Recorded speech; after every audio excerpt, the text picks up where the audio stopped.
Somehow we lived without all that stuff at one time. I know. Well, I was up north when the first credit cards were initiated. Credit cards were a new thing. Oh, yeah. What they did was just bulk mail everybody a credit card. Yeah, well, And I a lot remember. of them ended up in the dump, the birth of, All right, Gene, identity theft. we're live on YouTube. Yeah, it's not quite 4 o'clock.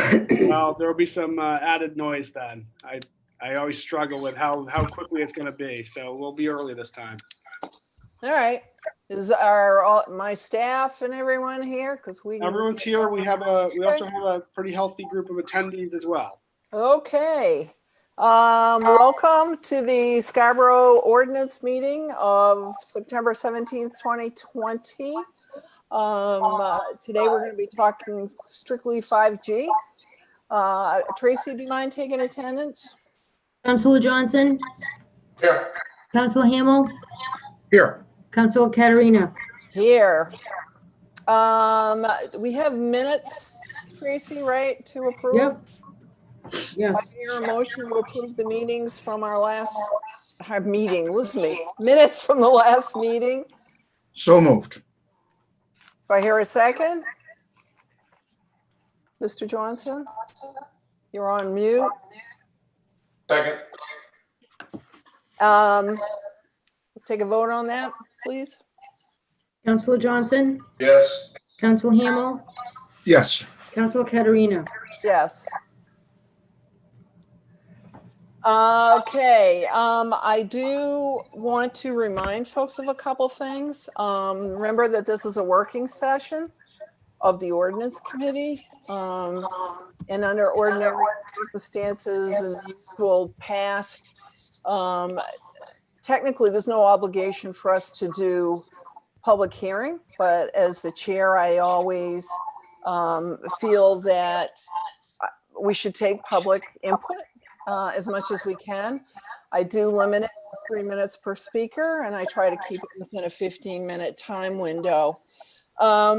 Please make sure you direct your comments directly to the Ordinance Committee only. And under 5G, just a reminder that I don't really want to hear about health concerns or unrelated topics. And if there are any further questions or comments, remember you can always email us at towncouncil@scarboroughmaine.org. And I'm noting the chat saying there's an echo. I hear it too, and I don't know what we can do about that. Liam? I do too. I hear it too. I don't know what it is. I'm not sure where the feedback's coming from. Okay, I mean, I can hear beyond it, but I do hear myself talking, so that's not a good thing. All right. With no further ado, if anyone wishes to speak, if they could raise their hand.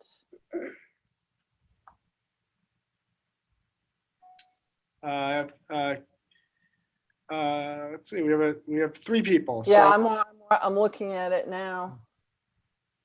Jean Marie, do you have the ability to allow them to talk, or does that all fall to me? That's all you. All right. I'll let you know. I saw Mr. Smith's hand first, so I'm gonna bring in. Well, let's do Mr. Cohen first and then Mr. Smith, because they did talk to me about okay. Mr. Cohen wanted to speak first and then Okay. Mr. Smith and then, okay? All right, Thank you. Mr. Cohen, I'm going to, you're in and you're on mute. Thanks. Actually, we were hoping to do it the other way around with Mr. Smith first. Oh, I lied. Well, All we right. can go to Mr. Smith. Go ahead. All right, I'm gonna mute you. Thank you. Mr. Let's see here. All right, Mr. Smith, you should be able to talk now.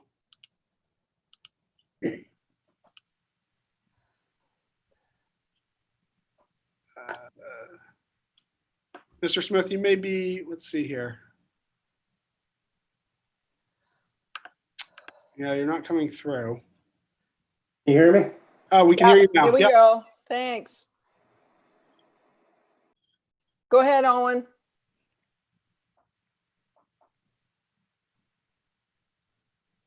Okay. Oh, I'm here. You're there now. You're back. Oh, There you go. Thank you.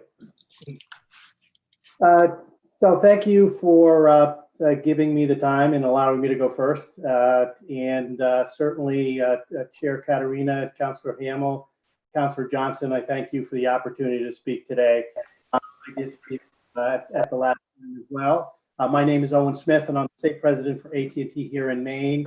AT&T has a business office that's located at 360 US Route 1 in Scarborough. And we also have a cell phone store at 456 Payne Road that I actually opened up over 25 years ago. So we do business in Scarborough. So AT&T, and that's really who I'm speaking for, but along with the other major providers, have been providing comments on the draft ordinance. We appreciate the opportunity and the town's willingness to work with us on that. We hope that the ordinance will provide Scarborough with reasonable oversight on safe and installation and aesthetics of small wireless facilities, and while at the same time promote rapid and efficient deployment so we can meet the demands of our customers and your constituents, and of course, complies with both state and federal law. So the current draft ordinance, and there's been many drafts over the past couple of weeks, and I think making some great headway, some critical issues to AT&T and others, that it recognizes that small cells are permitted use, the FCC rates and fees, the shot clock, all of that is important. And Jim will, I guess, focus on some of the areas that we still have some concerns with. So I'd like to just highlight a few things, tell you why it's important to AT&T. Our network traffic on the mobility network has increased more than 580,000% since we introduced the iPhone in 2007. The other thing that's changing is the way that, or has an impact, is the way that Mainers communicate. That's also changing. So Maine has seen a 260% increase in wireless phone subscribers since 2000. And since 2010, the number of wireless-only households more than doubled to more than half of the state. 6,000% increase in broadband subscribers and 68% decrease in switch access lines, which basically means we're not using the traditional plain old telephone. We're cutting the cord. We've cut the cord. So small cells are an important piece of this network puzzle. AT&T did a statewide survey back in 2019 on small cells. 95% of respondents support small cell installations in their communities. 97% of respondents believe high-speed mobile broadband is important for police and firefighters, schools, hospitals, doctors. 92% of respondents want faster download speeds and the ability to use devices, tablets, so forth and so on. So Maine residents support small cells. The recent COVID-19 outbreak has really brought all of this to the surface. Really a monumental shift took place, occurring in just a few days. Meant a widespread and rapid transformation of how Americans used and Mainers used their wireless devices and networks took place. I live in Gorham, my household. My wife and I are now working from home. I had a senior in high school who's now a freshman up at UMaine. She's back here. My son is at Maine Maritime. He was back here for 4 months, all of which we were online from home. Voice traffic on the networks, 30 to 40%. Owen? Yes. Owen, your 3 minutes is up. Ooh, one Oh, last. sorry. You want to wrap it up? Yes, thank you. So we appreciate, as do the other providers, working on this ordinance, and one that is consistent with state and federal laws and that promotes the rapid and efficient deployment. Every Scarborough resident can and will benefit from mobile wireless connectivity in Scarborough. So thank you again for your time. Thank you, Owen. Could we have Mr. Cohen, then we'll get these two guys together. Mr. Cohen, I think you might be all set to talk. Great. Can you hear me all right? Yes, go ahead. Perfect. My timer's starting, so All 3 right. minutes. My name is Jim Cohen. I am an attorney with the Verrill Law Firm. I'm also a former city councilor in Portland, where I live, and I've had the chance to work with Verizon for over 20 years in the state of Maine. As Owen said, I'm going to focus on the language of the ordinance that is in front of you. We appreciate the work that the committee has put in and is continuing to put in, and an opportunity to talk here today. As a general matter, our focus is making sure that the ordinance is compliant with state and federal law, and we know that's why this process got going in Scarborough, is to ensure compliance. So just very briefly, on the federal level, what we know is that local laws and ordinances cannot discriminate among and between utility facilities. And in addition, there can be no essentially de facto moratoria on deployment, and that can occur through things like preventing them from being on certain streets or having standards that don't work in order to deploy. Maine in 2019 passed legislation. In fact, I was in touch with the sponsor, who's a local legislator, earlier today on another subject, but basically says small cells are to be considered permitted uses and subject to local non-discriminatory ordinances and Title 35A of state law, Chapter 25. That is the provision that is the exclusive mechanism for permitting all utility facilities in the public right-of-way. I actually helped draft the regulations that MDOT implements for state highways, and our comments are really focused on making sure that the Scarborough ordinance is consistent with those standards as well as non-discriminatory standards. It's important to note small cells are utility facilities in the public right-of-way, just like cable, Wi-Fi facilities, transformers, and CMP smart meters. So I provided a set of comments. Hopefully the committee has seen them. We recognize there's a lot. Let me just tick through a couple of key issues. One is that the current draft says permits are annual, but all other utilities have permanent permits. Number two, the draft has limitations on routine maintenance that would, for example, say that replacing an aluminum case with a plastic case requires a permit. Other utility facilities don't have that. The current draft has a visually pleasing standard. Other utility facilities don't have that. The current draft has dimensional standards that are problematic. Bottom line, the ordinance needs to clean up those discriminatory standards and hopefully create a standard that allows for deployment and meeting the communications needs of Scarborough businesses and residents and visitors. Thank you very much. Thank you, Mr. Cohen. Whoops. If I can figure out my timer here. Thank you. I apologize, folks. Just so the public will know, Tracy, I do believe, did we post up that the red marked ordinance from the cell providers? Is that posted up on our site so people can look at it? I believe so, yes. Okay, all right, cool. Thank you very much. Just want to let people know that. Next, Elisa Boxer, please. Ms. Boxer, you should be all set to talk. Yes, can you hear me now? Yes, Okay. ma'am. All right, good afternoon, committee members, and thank you so much for your work on this. I know it's been a lot. I emailed my specific comments earlier, so I won't repeat them, but overall, I just want to emphasize as a resident how important it is to have an ordinance that protects the character of the town and the people, as well as the town itself. My earlier email comments did refer to that. The ordinance as is takes authority away from the town and leans heavily in favor of protecting industry, as evidenced by what we just heard, the fact that industry has been heavily involved in crafting this ordinance over the past couple of weeks. That was new information to me anyway. It also violates the zoning provisions of our telecommunications ordinance. Now, I do not believe that was the intent at all. I know how hard you have all worked on this, but it was definitely the result. But thankfully, there is still time to remedy that.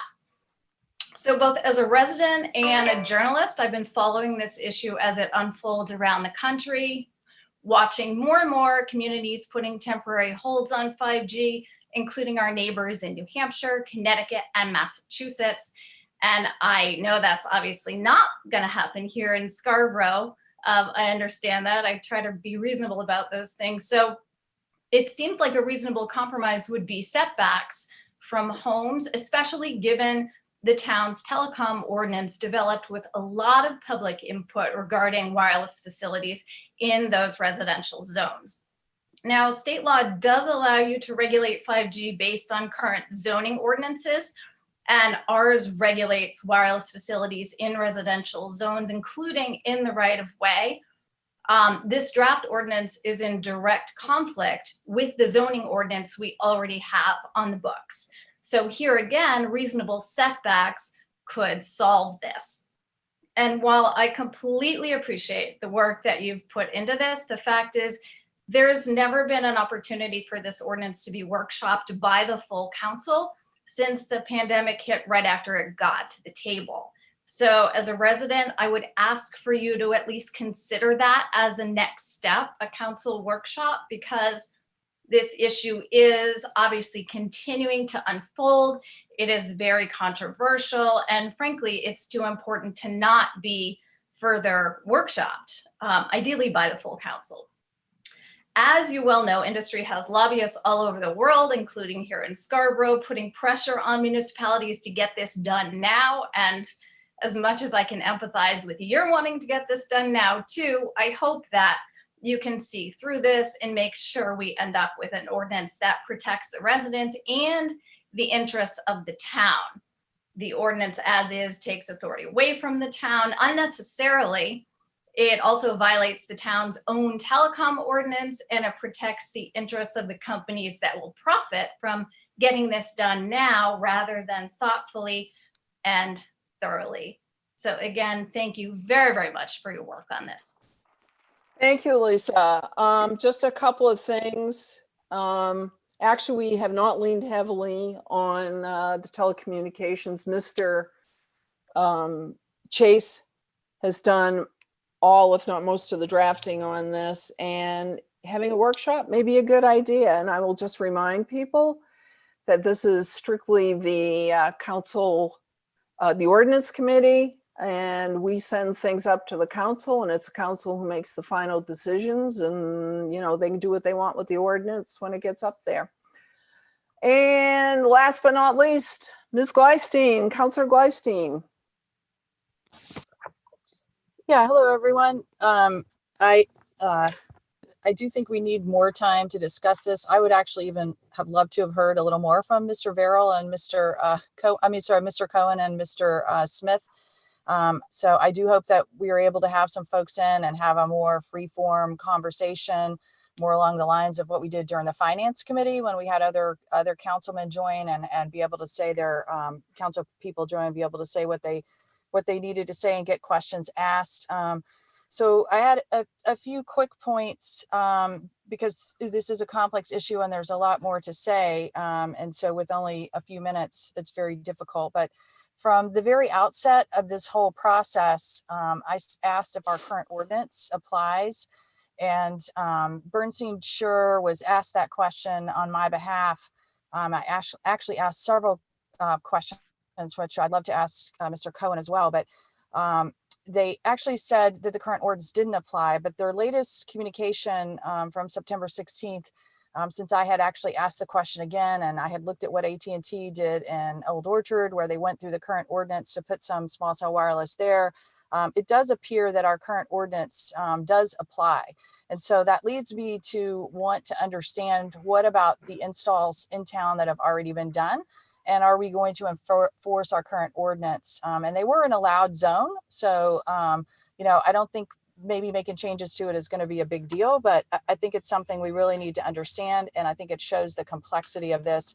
Some of the best ordinances I saw around the country actually tackled all of this in one ordinance and then called out specifically what was allowed in the right of way. That leads me to my first point in that the new ordinance really does not address small cell wireless not in the right of way. And we certainly could have small cell wireless not in the right of way. It could be on a private building, it could be on private property. That presumably would fall under our current ordinance since that regulates transmission facilities.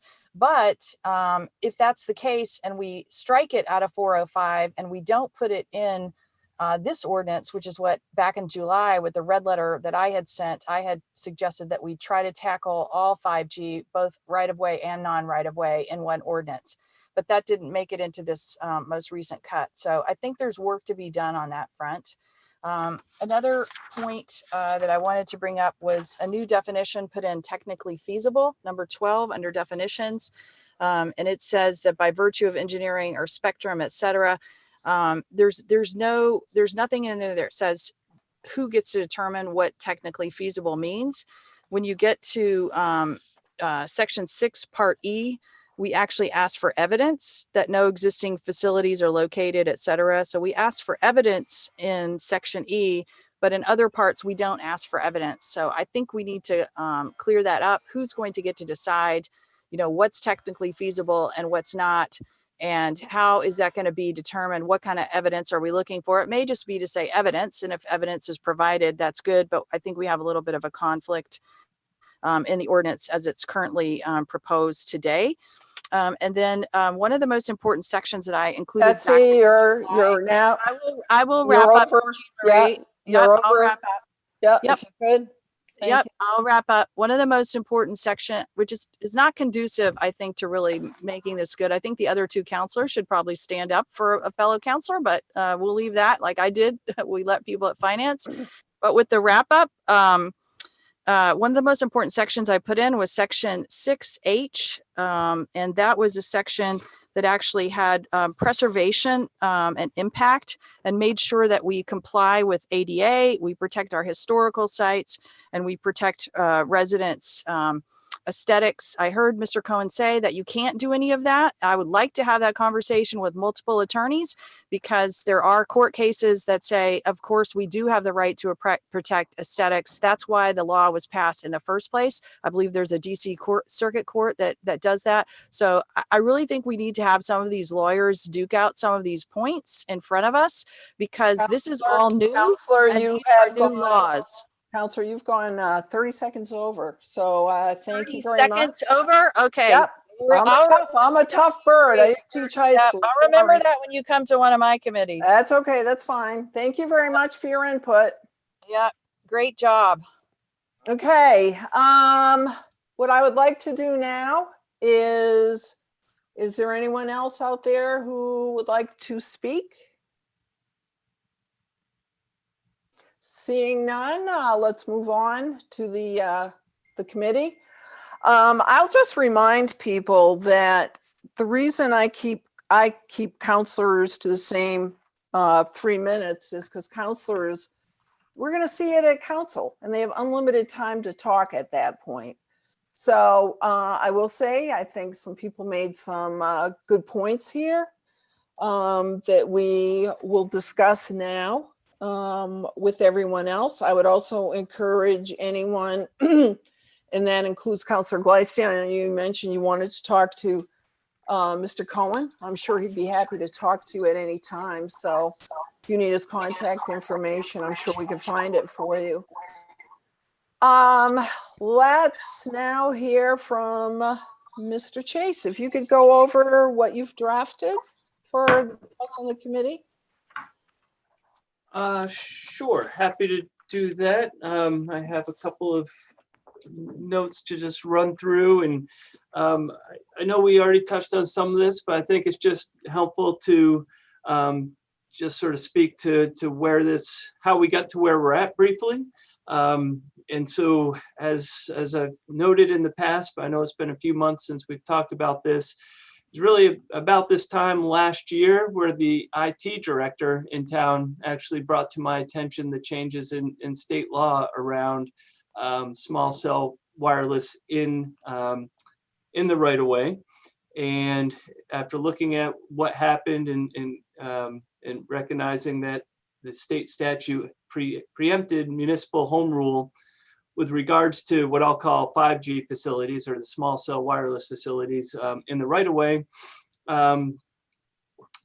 sort of understood that, as has already been stated, our current ordinance actually already regulates those type of activities, and actually prohibits the installment of them on transmission or distribution poles, typically where you see these things. Think of a CMP pole.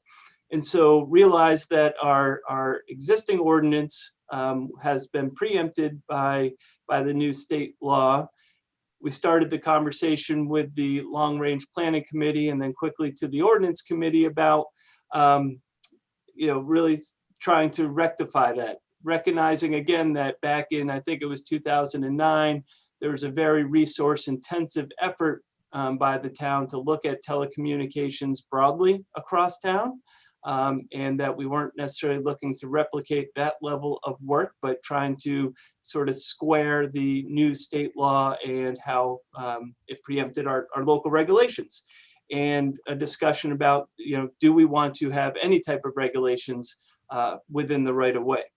And so that's really where the language started. As I mentioned, I did my best due diligence to reach out to other planners and other communities to see how they were dealing with these things. And, based on how their ordinances were written, as we often do, there's sort of a different approaches. And frankly, actually, I found a lot of towns really hadn't even started to approach the issue. So also, my research included just, looking nationally at what we could find. And that's where we came across the National League of Cities was a very good resource early on in the process. So I guess from there, that's by way of background, and really what the ordinance is intended to do is really give us some resource or ability to regulate and focus on the deployment of the facilities within the right-of-way that would otherwise, we wouldn't have the ability to regulate given the state preemption. So then in July, when this was last before the committee, we heard many of the concerns we've heard tonight, and I think there continues to be some issues obviously to work through. And I know at that point that the council or the ordinance committee asked staff to work with, to have conversations and look at what had been provided by the various folks, and to really work with primarily Don, but Jean Marie to try to thread the needle, if you will. And I guess that's how I would maybe position what this draft tries to do. I think in many ways, really just trying to, again, stay focused on issues within the right-of-way, address the community interest in regards to the placement, recognizing the discrimination type issues and concerns that have been raised by others, and then to try to address the, of course, getting permitting on the books. So I guess with that, there's a revised draft that's currently dated September 9th that should also be on the, I'm sure all of you received and is on the website. And so I'll highlight a couple of what I think are the main changes in there. Certainly we can, I'll highlight those and then I'll turn it back to you, Jean Marie and the committee, and I'll sort of serve at your direction from there. But really the main changes as I see them are really changes from a licensing to a permitting ordinance. There was some confusion around that. There's certainly been some refinement within the definitions. I think really where a lot of the work, the bulk of the work was done was in section 6, which is around design standards, particularly with respect to the ecological interests. We talked a little bit about how our sign ordinance currently regulates or limits signs in certain ecologically sensitive areas. So that was brought in, folded into this ordinance for the same sort of concerns. Based on some comments, looked at how we treat the height of facilities as well as standalone poles. I guess those would be the ones I'd highlight. Certainly there's, as I said, some other points that were changed, and happy to speak to any of those. As well as section 9, the effectiveness date of the ordinance. I think I had previously, most ordinances and the way the charter reads is that ordinances are effective as of, I think, midnight of the day that the ordinance or the council makes their action. So that was folded into this ordinance. I think previously it had a 5 or 10-day delay, which I think, quite frankly, I probably copied and pasted from maybe some other ordinance that happened earlier, and just one that I hadn't picked up on previously. And then it's already been referenced, but we did receive, or Ordinance Committee did receive a letter from Attorney Ben Smith at the direction, I believe it was, of Jean Marie. Tom Hall did have the Phil Saucier, our town's attorney, review that letter and provide commentary on a number of those points, which I believe you all have received as well. And so I can speak to that as well as I possibly can, but I'm not an attorney, so I'll do my best with it. I think with that, as I said, I'm happy to go through any pieces, but I turn it back to you, Jean Marie, for further guidance on what you want to do tonight. Thank you, Jay, for that overview. And I appreciate the work that you've done on this. And I do agree, this is like threading the needle. And frankly, sounds like nobody's happy with what we've done particularly, but hopefully they're happy with some parts of it. So maybe we're on the right track. I'm going to open this up to Mr. Hamel and Mr. Johnson. Who would like to? Yeah, I had a quick question, a couple of quick questions, Jean Marie, if I may. First Sure. of all, how do we know if we're doing the right thing? If nobody likes it, maybe that's a good indicator. So I don't know, or that's just because of COVID. But I asked myself that question many times, and I have not found the answer. But I would say that I did want to ask Jay one question about, you mentioned we did a major rewrite of the telecoms ordinance in 2009, I guess you said it was. So That's the date. Jay, do you recall what prompted that? You know, was it a change in technology, or what was it exactly? Can you recall? Gosh, I'm sorry. I don't recall what brought that to be a priority of the community. Okay. I'm sorry. So, I mean, that's the only question I had. The issue I think we've got here is that we've been working diligently on something that's brand new. It's evolving. It's a lot like marijuana ordinances in some ways that, you know, this is uncharted territory. We're rushing to keep up with new technology. You've heard the demands on the new technology from Owen Smith and from Jim Cohen. You know, the demand is increasing dramatically, accelerated by COVID. So, I mean, there are, you know, many, many reasons for why we need to attend to this. And I'm sensitive to the concerns that are being raised by citizens, you know, from Betsy and Eliza and others, and their group. It seems to me the choice is, do we, you know, press on and try to get something on the books that will help us with permitting and various things that are not addressed now, or do we just keep toiling, you know, and make this a larger task? And I think expanding the scope at this point in time could be a very big mistake. So I'd like to ask in a further discussion if there is a way for us to try to ring fence this thing and have something, at least in some part, that's actionable, so we can get some footing on this matter. Otherwise, the permitting and all these other things are likely not to go attended, and we'll only have more installations that Councillor Gleistein has aptly pointed out are a nuisance, and we're not collecting any fees for these, even for permitting. So that's kind of my, you know, my 25 cents on the thing. Thanks. Mr. Johnson? Yeah, I probably got about a nickel's worth. But Jay, thanks for all the work and the ordinance draft that I'm reading in the packet. You did that work and not a lawyer, is that correct?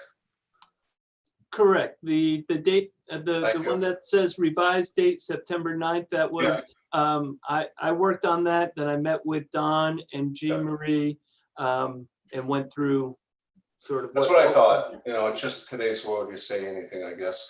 I have a couple questions because I heard a comment from Councillor Gleistein that we do have an ordinance now. But I then thought I heard you mention that the new state and Fed regulations supersede that ordinance. So theoretically, we do not have an ordinance. Is that correct? So we do have an ordinance. It does regulate these type of facilities. However, with the state statute that was passed a year ago, as Phil Saussure's memo actually points out, his legal interpretation is that that state statute has preempted our home rule. And so as of now, though we have a zoning ordinance that has been preempted, and we have to allow for facilities within the right of way. And so again, that's where this ordinance is really aimed at, focused in the right of way. I will make one mention in the conversation with Phil Saucier about, there's been some question about the conflict between the zoning ordinance and this ordinance. There's some pretty subtle language that could be done just to clarify the zoning ordinance, that this ordinance will supersede it in the right of way, if you will. It's sort of a belt and suspenders approach. There are other ordinances we have in town that touch on zoning related type things. I can think of our extractive industries ordinance, for example. That's a standalone ordinance that touches on zoning ordinance. So, but I think, as a point of clarity, and as this goes forward, if council wants to really sort of make it very clean, we could certainly do some very subtle language changes as part of this package, should you guys want to move forward with it. Yeah, thank you for that. I see that reference in his note about a little bit of cleanup to avoid some confusion about removing the small wireless out of that. So back to the ordinance question, because we really then don't have a true wireless public right of way ordinance. That's why these units are being established. So let's say this was passed in the next council meeting. Can we go back and retroactively force these heights that are now within, at least proposed in this ordinance? Because we did get an email today from a resident showing pictures of eye level units that are, I do believe, not within the guidance of this new ordinance. So can we force changes, or is it we're going to have to live with it until the renewal process? I'm trying to, I may want to get back to you on that answer. There's one provision I'm trying to find here about the annual permitting. Because I guess one of the things I'll make note of, I don't think I'm going to find the answer straight off, but one of the things I do want to make note of is, and I think we talked about, I'm fairly certain we've talked about this in past ordinance committee meetings. In my prior discussions months ago with the town attorney, Phil Saucier, when this winter, when it became clear that we're going to spend a bit more time talking about this ordinance, and staff was fielding questions from providers who wanted to install, we were sort of asking, well, if state statutes preempted, is there anything we can do to regulate, to at least review these? And so currently, the position that we were given was that at this time, when a request comes in, they're just really required to get an electrical permit at this point, because there is obviously an electrical connection that's made. But outside of that, and what rules are in the state laws, that's our understanding of how any of the current facilities you're seeing would be permitted. So as they are. Yes, they are. Right. Any idea on how many units are? Because I tell you, I walk a lot with my dog. If you know me, I'm starting to notice these things on poles, but I don't really know if they're small wireless. I just know they weren't there recently. So do we have a handle on the inventory about? It must be being put up at night or something. I don't know. I think there's about a half dozen or so. I did just have a conversation just the other day. I think we had, so there were some, it was interesting. There were some installs that happened, particularly along where I've seen them, and they've come to our attention, is the Oak Hill, Gorham Road corridor. So when it was first brought to our attention, I think it might have been Ms. Gleistein who brought it to our attention that there had been some installed. As you said, they seemed to go up relatively quickly and quietly. We reached out and heard, I believe it was an AT&T install, if I remember correctly, but they hadn't yet made the connection. And I think they were sort of waiting to see what happened. However, just in a conversation within the last few days, there were some electric permits that were submitted. So I think those may be being connected relatively soon, for what that's worth. And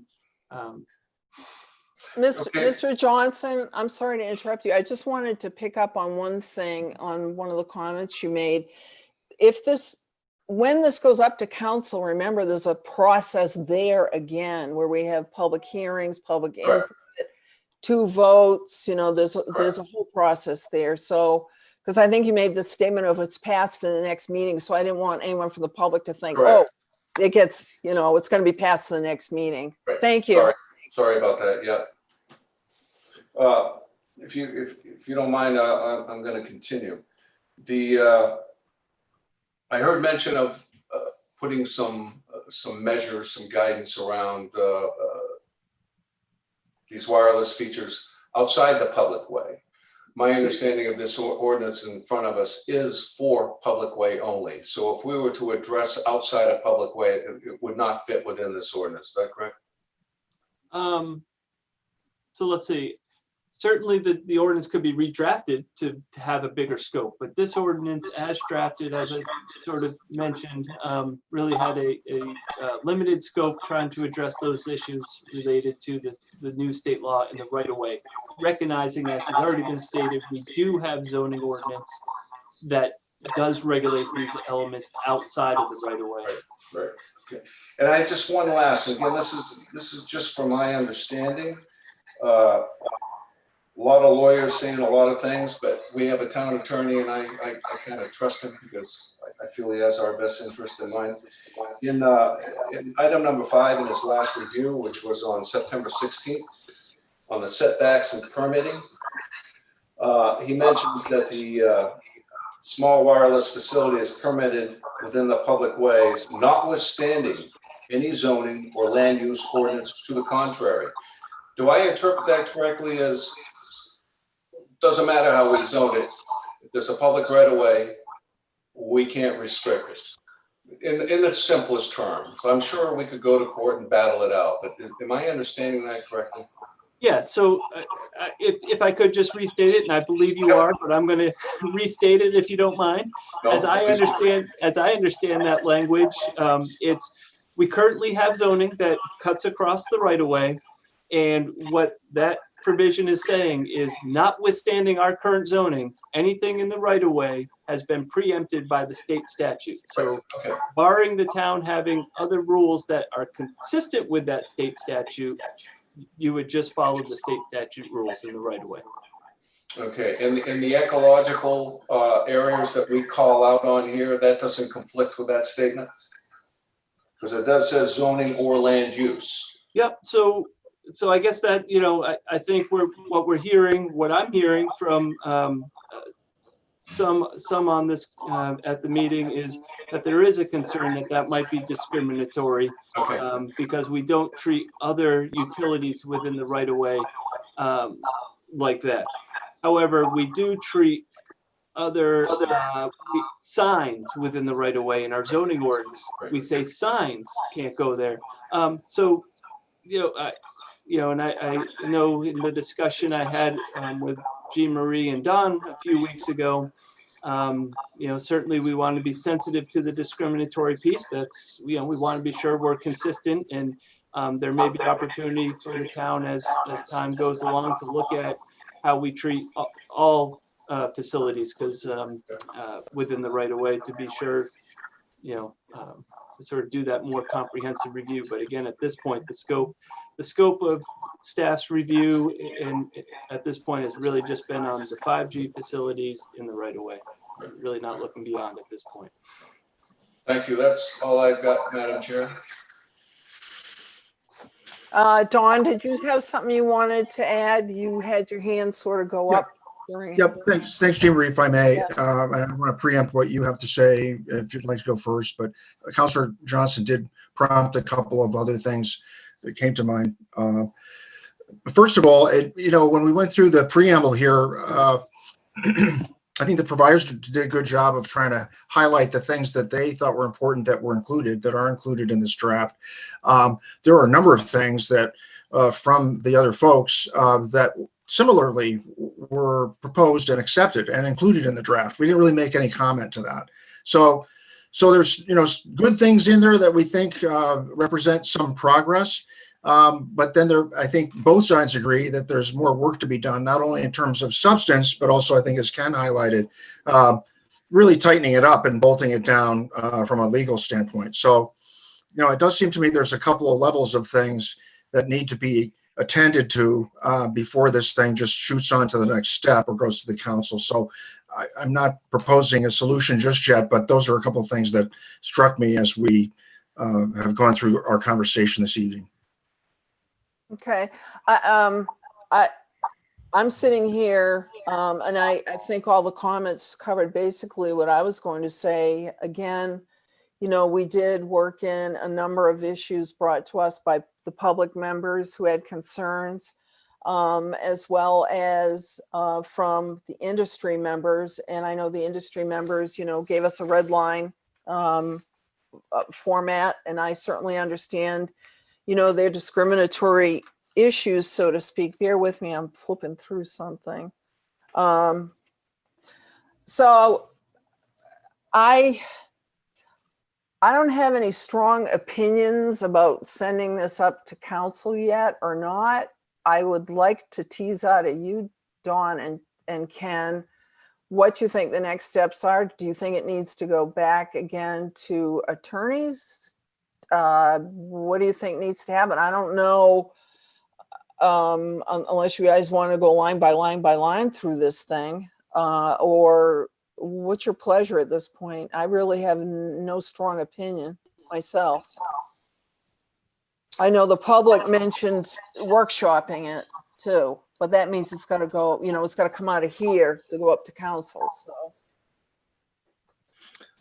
This is a crazy question, but is it possible to workshop this and do another turn at committee level before having it be considered for a vote by council? I would think, and I'm not sure, procedural. I think procedurally we could vote it out to go up to council, ask council to workshop it, then have council vote it back down to ordinance. I think is the procedural way to do it. Because it seems to me it's still free flowing enough that I don't know that we have something that's ready, to put on the table yet. I just have that feeling. I mean, Yeah. The questions that have been raised are good ones. I'm not sure they're going to be answered at this level. I think it could take many years for the courts to decide a lot of these, particularly the ones having to do with larger questions, health effects, and so forth, the things we're seeing in different localities. But I mean, just because other localities are raising issues with it, I don't feel necessarily compelled for us to do exactly the same thing. Mhm. But I don't get a feeling that we have a body of work that's quite ready yet for a vote, for sure. Mhm. Ken?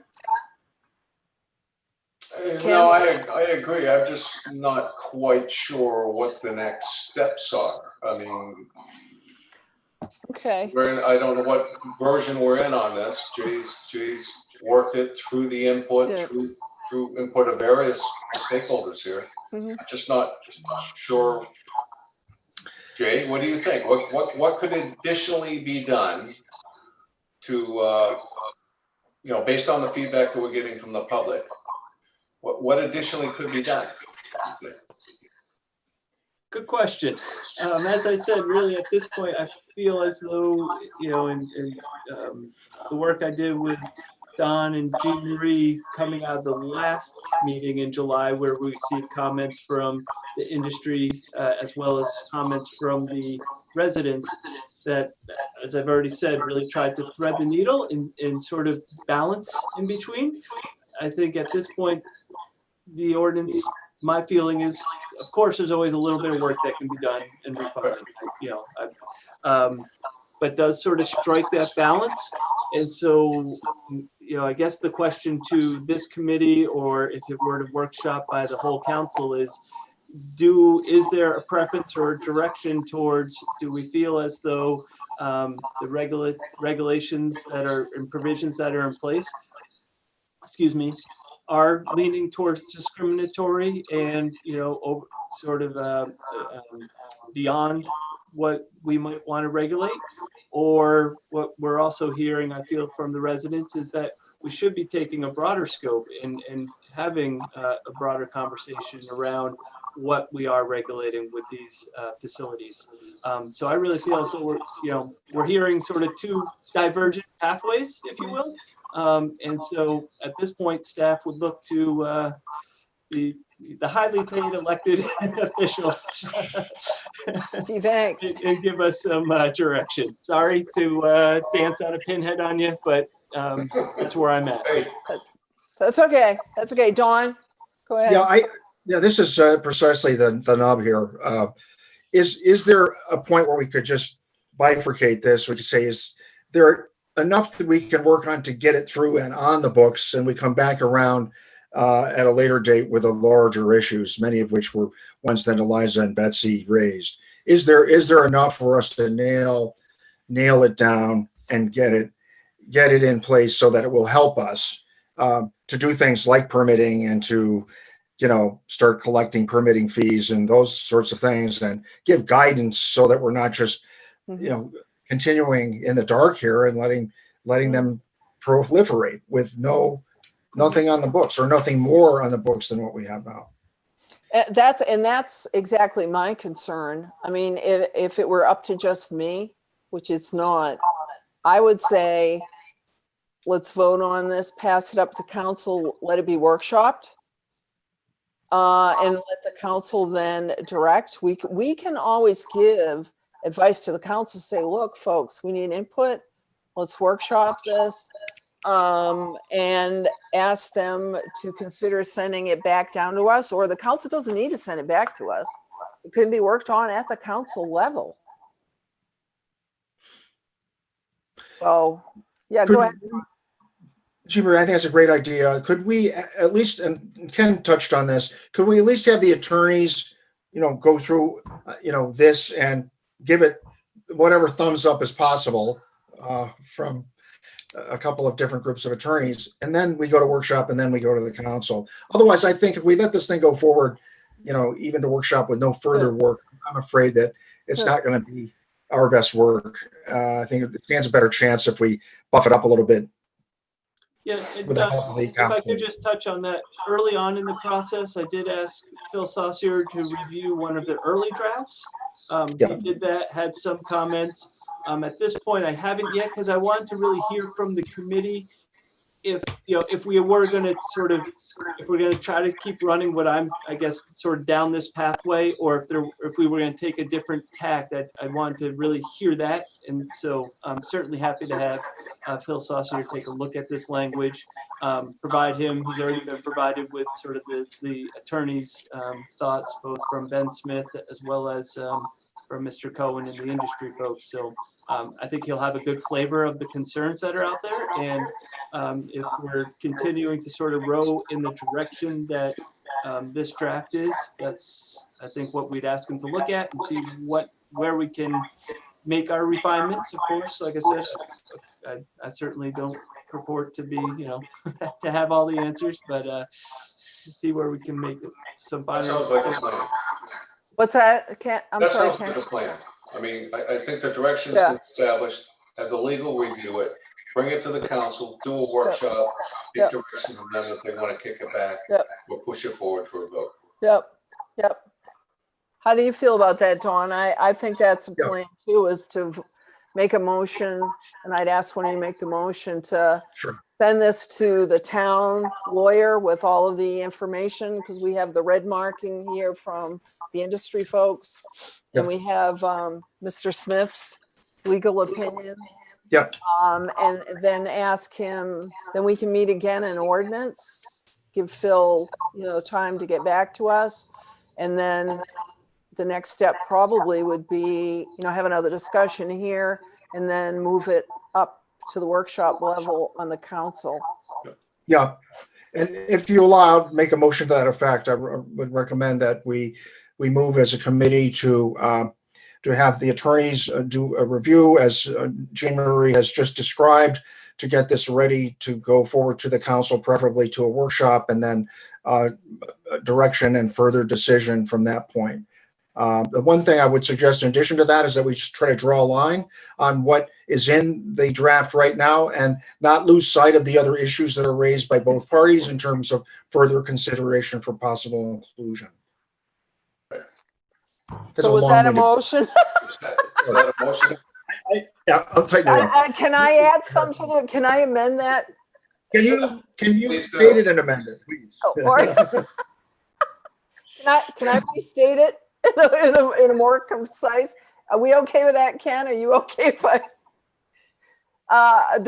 we move to return the materials to the town attorney for review, to report back at the time of the next ordinance meeting, which is October, I don't have my calendar right here.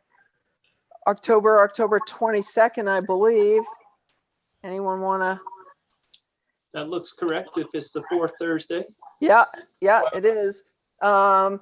And this will come back on the agenda on October 22nd to look at Mr. Saucer's thoughts, and we'll have a discussion. And that's the motion. Does that make sense? Quick question before you get Yes. set back.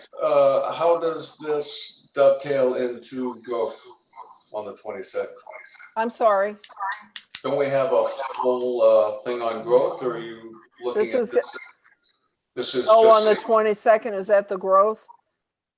Well, I guess we're gonna have to do, or we could move it to November, but I don't want it to go too much further. well, when it comes back to the committee, that's Right, basically a review for us to feel comfortable that yes, in the state to move it forward to the council, yeah. correct? Okay, we should be able, we should do I that. would think we can do it. Yeah. John? Yeah, I agree with what Ken said. Let's just review the draft, and I think we've given some feedback to the providers and to the other parties of interest, in terms of what to expect, as well as the public. So, yeah, I'm fine with that. All right, do I have a second on the motion to return it to the attorney to get back to us by October 22nd meeting? Do I have a second on that motion? Yes, second. All right, so the motion was by Mr. Hamel with refinements by Ms. Katerina, seconded by Mr. Johnson. Could we have a vote, please, Tracy? Councilor Johnson, Yes, Councilor Hamel, Yes. Councilor Katerina. Yes. Okay, I think that's it for today. Anything else, gentlemen? Have a good evening. I need a motion to adjourn. Do we have a motion to adjourn? Hint, hint. So moved. second, Can we have a vote? Councilor Johnson, yes. Councilor Hamel, Yes. Councilor Katerina. Yes, thank you, everybody, for your patience with us, and we will keep on working on this. Thank you. Thank you.